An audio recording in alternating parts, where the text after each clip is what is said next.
Today we're going to go under the stovetop. And you see that little filter right there? We're going to take that off and clean it instead of buying a new one. So the first thing I'm going to do is take it out. It's pretty easy to take out. I just pull it out like that. There's this little tab here.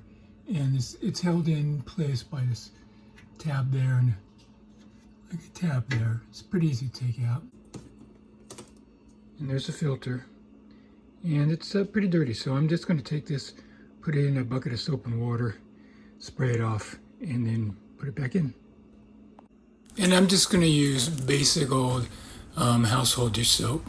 And I just put a little bit in there, in the bucket there, but I probably put a little more than I need, as you'll see. It's going to make a lot of suds, more than I actually need, but it's not going to hurt it any.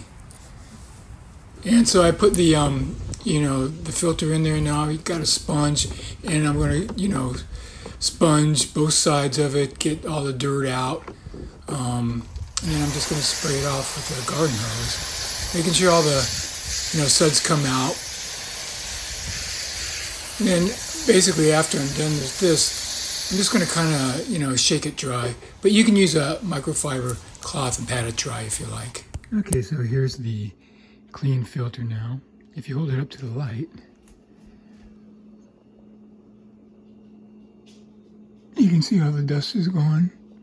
You can see a little discoloration, but that's from the oil that evaporates in the pan and goes up. So it's got a little bit of discoloration, but there's no more dust or dirt particles. So let's put it in now. So I'm going to kind of put under this one first, and then get these aligned and put it under these ridges.